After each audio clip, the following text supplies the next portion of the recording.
পিতৃহীনা আফছানাৰ চকুত আজি সুখৰ চকুলো। আফছানা সিদ্দিকাক আনুষ্ঠানিকভাৱে নিজৰ কন্যাৰ স্বীকৃতি দিলে আজমল ফাউণ্ডেশ্যনৰ ডিৰেক্টৰ ডক্টৰ খছৰুল ইছলামে। নিজাববীয়াকৈ আফছানা সিদ্দিকাৰ উচ্চ শিক্ষাৰ দায়িত্ব ললে ডক্টৰ খছৰুল ইছলামে। হায়াৰ ছেকেণ্ডাৰী পৰীক্ষাত আজমল ছিনিয়ৰ ছেকেণ্ডাৰী স্কুল জংঘল ব্লকৰ পৰা ডিষ্টিংশ্যনসহ 90.4% নম্বৰ লাভ কৰি উত্তীৰ্ণ হৈছিল পিতৃহীনা কৃতি শিক্ষাৰ্থীগৰাকী। 5 বছৰীয়া LLB পাঠ্যক্ৰম বিনামূলীয়াকৈ পঢ়াৰ সুযোগ লাভ কৰি উৎফুল্লিত 10 বছৰ পূৰ্বে পিতৃক হেৰুওৱা আফছানা ও তেওঁৰ বিধৱা মাতৃ।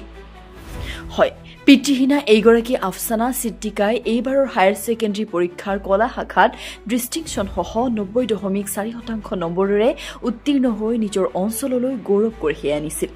আফছানাৰ পৰিয়ালৰ দৰিদ্ৰতাৰ কথা জানিব পাৰি 10 বছৰ এখন নৱাগত আদৰণি সভাত স্থানীয় ৰাইজৰ দাবীত ডক্টৰ খছৰুল ইছলামে আফছানাক বিনামূলীয়াকৈ পঢ়াৰ সুযোগ কৰি দিয়াৰ লগতে নিজৰ কন্যা হিচাপে আদৰি লৈছিল। কৃতি শিক্ষাৰ্থীগৰাকীক জীৱনত প্ৰতিষ্ঠিত কৰিবলৈ আৰু মানৱ সম্পদ ৰূপে গঢ়িবলৈ সপোন দেখিছিল আজমল ফাউণ্ডেশ্যনৰ ডিৰেক্টৰ ডক্টৰ খছৰুল ইছলামে। স্থানীয় ৰাইজৰ লগতে ডক্টৰ খছৰুল ইছলামৰ সপোনক বাস্তৱত পৰিণত কৰি হায়াৰ ছেকেণ্ডাৰী পৰীক্ষাত ডিষ্টিংশ্যনসহ উত্তীৰ্ণ হৈছিল আফছানা। আফছানাৰ কৃতিত্বত উৎফুল্লিত হৈ ডক্টৰ খছৰুল ইছলামে আজি আনুষ্ঠানিকভাৱে আফছানাক নিজৰ কন্যা হিচাপে গ্ৰহণ কৰি নিজাববীয়াকৈ আফছানাক বিনামূলীয়াকৈ 5 বছৰৰ LLB পাঠ্যক্ৰম পঢ়াৰ সুযোগ কৰি দিয়ে। এই কথা জানিব পাৰি আফছানাৰ লগতে আফছানাৰ বিধৱা মাতৃয়ে ডক্টৰ খছৰুল ইছলামক অশেষ ধন্যবাদ ও কৃতজ্ঞতা জ্ঞাপন কৰে। ভৱিষ্যতে ন্যায়পালিকাৰ এগৰাকী দক্ষ বিচাৰপতি হৈ বিধৱা মাতৃ আৰু ডক্টৰ খছৰুল ইছলামৰ সপোন পূৰণ কৰিব বিচাৰে আফছানাই। আফছানাক আজমল ফাউণ্ডেশ্যনৰ ডিৰেক্টৰ ডক্টৰ খছৰুল ইছলামে সম্বৰ্ধনা জনাই তেওঁৰ উত্তৰ কামনা কৰে আৰু জীৱনৰ প্ৰতিটো খোজতেই নিজ কন্যা হিচাপে দায়িত্ব পালন কৰি যাব বুলি প্ৰতিশ্ৰুতি দিয়ে। মন্তব্য আছে, শুনাই লৈছো।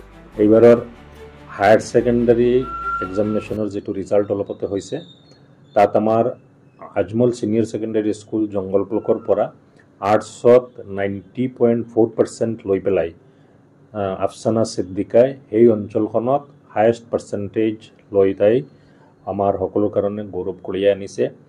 আমি ক'ব বিচাৰোঁ যে আফছানা সিদ্দিকাৰ দেউতা বহুত আগত ঢুকাইছিলে, মাকে বহুত কষ্ট কৰি তেওঁলোকক লালন পালন কৰি আছে আৰু আমাৰ আজমল ছিনিয়ৰ ছেকেণ্ডাৰী স্কুল জংঘল ব্লকত তাইক সম্পূৰ্ণ বিনামূলীয়াকৈ পঢ়াৰ সুযোগ দিয়া হৈছিলে।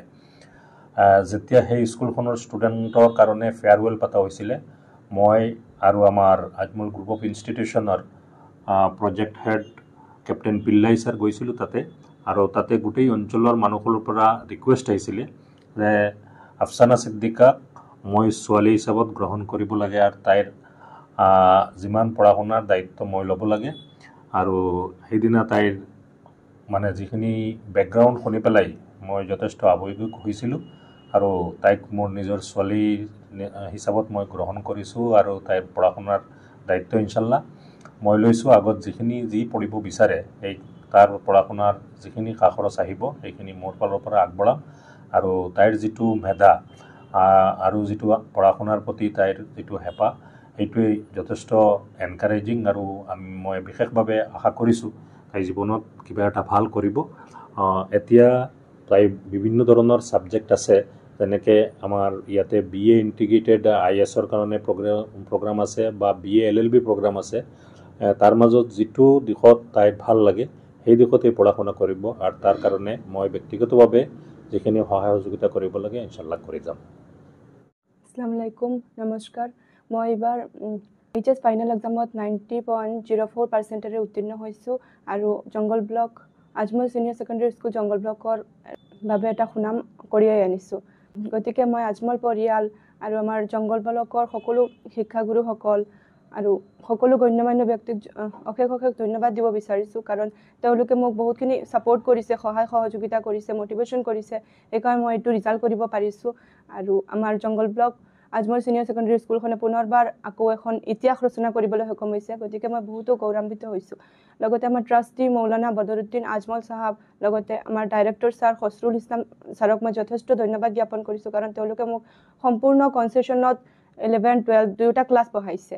আৰু এতিয়া মই হায়াৰ ছেকেণ্ডাৰী এক্সামত 90%ৰে 6টা বিষয়ত লেটাৰ মাৰ্কসহ উত্তীৰ্ণ হোৱাৰ কাৰণে তেওঁলোকে মোক এতিয়া 5 ইয়াৰ BA LLB কোৰ্সটো সম্পূৰ্ণ ফ্ৰী দি আছে গতিকে তেওঁলোকক মই অশেষ ধন্যবাদ জ্ঞাপন কৰিছোঁ মই যিমানখিনি ষ্ট্ৰাগল কৰিছিলোঁ সেইখিনি ফল আজি পাইছোঁ